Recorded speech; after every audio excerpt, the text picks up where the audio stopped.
Same show, different story. Twist the lens, chase the glory. Each chapter a spark, a brand new start. Same show, different story.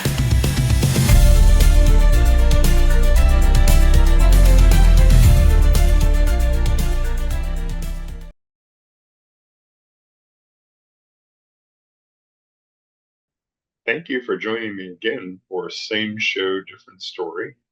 This is episode number 15, where we're going to be looking at Dead of Night from 1945. This anthology solidly set the anthology film as a collection of horror stories. It's considered one of the best anthologies ever done. It's considered one of the best horror films ever done. It's very strange that it was produced in 1945 in Britain, because England had basically put a ban on horror films during World War II. They weren't producing them, weren't importing them. That's one reason that the Universal Monster series kind of died down after the 30s, the success that they'd had, with really only the Wolfman being released during the war years. And it was also strange that Ealing Studios, which was mainly a studio known for comedies, would have produced this. But it's a really good anthology film, had several directors on it, several writers, and starred a lot of character actors that were in British film at the time. It's one of my favorite anthology films. Mainly because of some of the stories in it. All anthologies are a little uneven. There's better and there's worse. But the ones that really work for you when you see it the first time really stick with you. And that's the case with this film, which we'll get into a little later after we watch it. But let's run it right now and see what everyone thinks.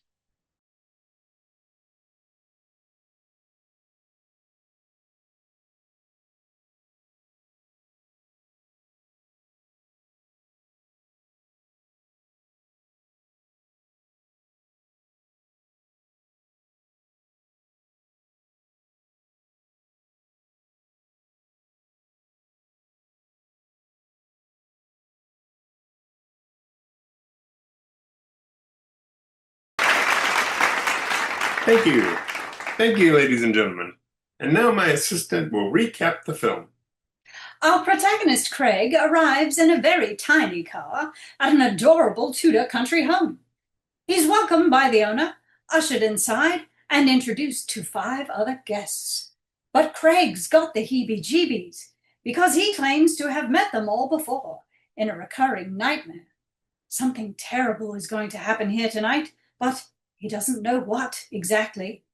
In an attempt to allay his fears or validate his experience, the other guests share their own brushes with the extraordinary and inexplicable. A former race car driver tells a tale of premonition that he believes saved his life. A young girl recounts a run-in with the ghost of a dead boy in a haunted house. A woman talks of accidentally giving a cursed mirror to her fiancé as a gift. The host shares a truly bizarre story of a pair of golfers, one of whom unalives himself after losing a bet over who gets to court their mutual love interest. He comes back to haunt his buddy, but he can't remember how to beam himself back up to limbo. I assume I'm here specifically because of the 5th vignette. I'd like to take this opportunity to say the representation in this tale is harmfully stereotypical. The term dummy is outdated, misinformed, and downright hateful. What would you prefer to be called? I identify as a ventriloquist partner. We most certainly are not manipulative, possessed instruments of death, chaos, and horror. Hashtag, not all puppets. We're hardworking, we're kind, we're thoughtful, we're not soulless objects to be used for cheap laughs and then shoved into a trunk. We have opinions and aspirations and deep feeling.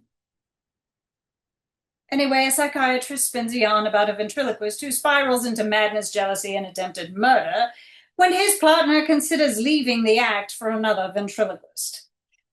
Needless to say, none of this has particularly helped allay Craig's fears, and one by one, the cues signaling the approach of impending doom come to pass. Until finally, Craig himself is driven to kill as elements from all of the tales collapse in on him and each other, blending together in a tense cacophony of terror.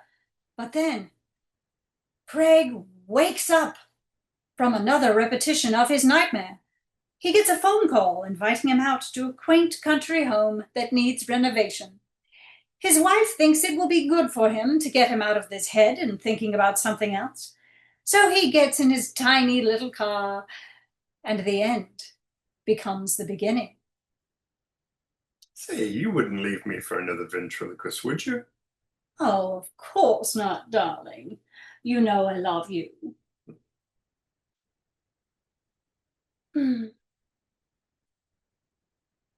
Ah, Wait! Come back! I was going to make espresso. So that was Dead of Night from 1945. Of course, everyone always remembers the ventriloquist dummy. That segment is really the standout. And Michael Redgrave does such a great job as the ventriloquist. Watching it now as an adult, you sort of see the gay coding in that episode. Michael Redgrave himself was famously bisexual, but it's really a story of jealousy when he shoots the other ventriloquist for the dummy going into his room in the hotel and being in bed with him. But he does such a great job. The ventriloquist dummy is so creepy. It was really the one that set that idea into the public imagination that I feel. They even used it as the pilot episode for the radio series Escape as an adaptation of this. There had been sinister dummies before. The Great Gabbo with Eric von Stroheim and The Unholy Three with Lon Chaney. But I think in both of those, the dummy was actually, a midget, or it was alive in some way, not supernatural. And here you don't even really know if it's supernatural or not, or it's a psychological problem, which we would see later crop up in Magic, a film from the 70s that had a TV commercial that scared the living crap out of me when I was growing up. So this movie does nothing to allay my fears of wax figures and dummies. But it's really the standout episode that mainly everyone remembers this for. The story was also done on the Twilight Zone, famously called The Dummy. There was also a Tales from the Crypt episode that had a ventriloquist theme to it. So it's been very influential. The other one that stands out to me, the first couple of stories are very short.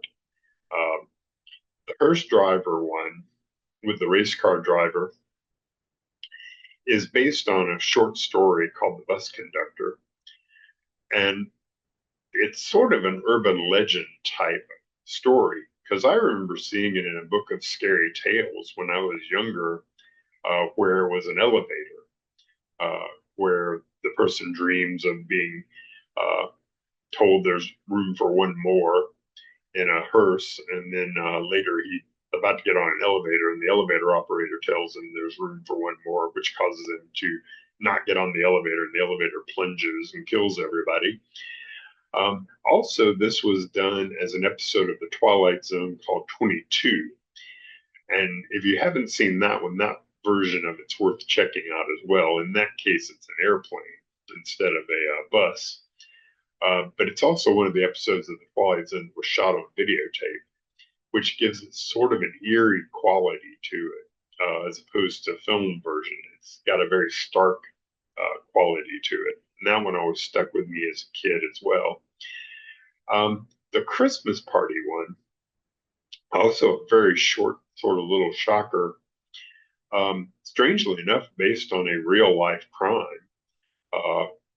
Constance, the sister, killed her half-brother back in the 1800s, and Constance Kent was convicted in 1865. You can look that up online and read about it. But that's one that is creepier in retrospect when you really think about it. You know, this is a murdered child that she stumbles across the ghost of. In American release, when Universal distributed the film, they kept the Christmas party and they kept the golfer's story. Now, everyone talks about the golfer's story being the weakest, and it's really the comic relief in the middle of the film that's supposed to lighten the mood.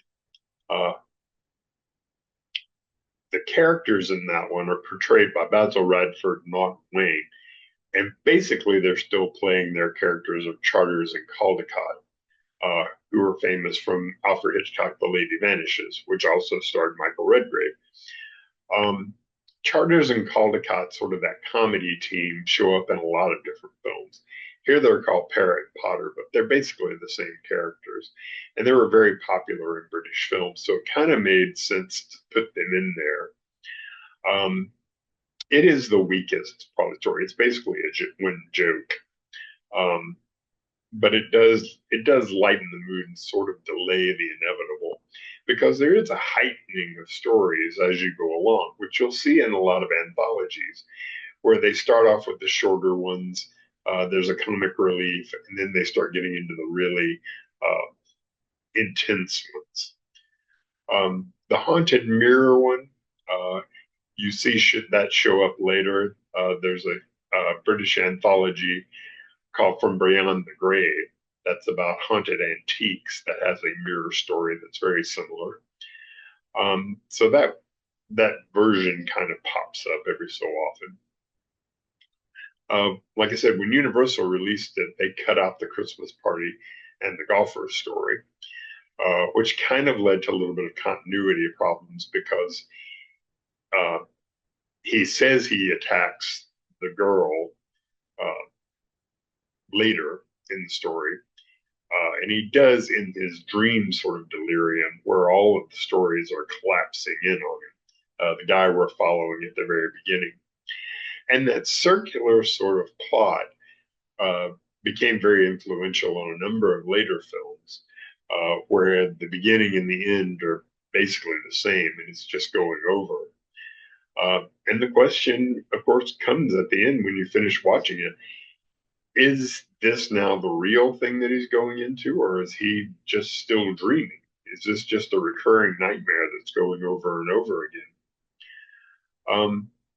But again, it's very effective, and it's a very effective film, and it's, like I said, cemented the idea that anthology films were collections of ghost stories, collections of horror tales.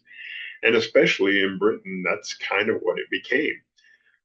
With all the Amicus anthologies, the Hammer films, Tygon Lion, some of those others doing them. And of course, we'll get into all those and cover all those. A lot of them were based on EC comics, with a narrator sort of bringing people together. You'll notice the earlier anthology films that we looked at from the US had sort of that continuing plot element. In I Had a Million, it was the millionaire writing the checks. In Tales of Manhattan, it was the suit coat that keeps changing hands. I think Britain had a better handle on the anthology because they had this tradition of travelers' tales and club stories, where it's basically a bunch of people get together in an inn or a room, where they're just basically thrown together, kind of like the Canterbury Tales, where they're thrown together on this trip or in this situation, and everybody has a story to tell. So here you get everybody's individual stories, but you have the overarching story of the architect and him understanding that all of this has happened before, and that he's seen all of this and lived all of this, but he can't really get a handle on what's going to happen beforehand to be able to avoid it. So I think that's a really good setup for an anthology. when you're going to do it all as one film. But that's Dead of Night. Again, one of the most influential and one of the best reviewed films of the anthology format. So this has been Same Show, Different Story. And I'm Scott Free, and I will see you next time.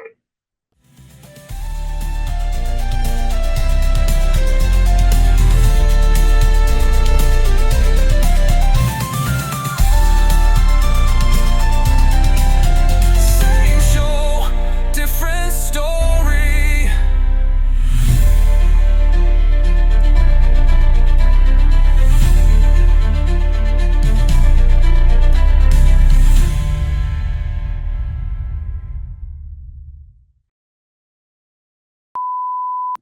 He's welcomed by his owner.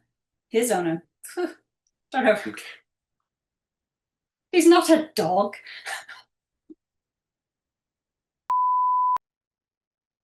I love you, by the way. I love you too.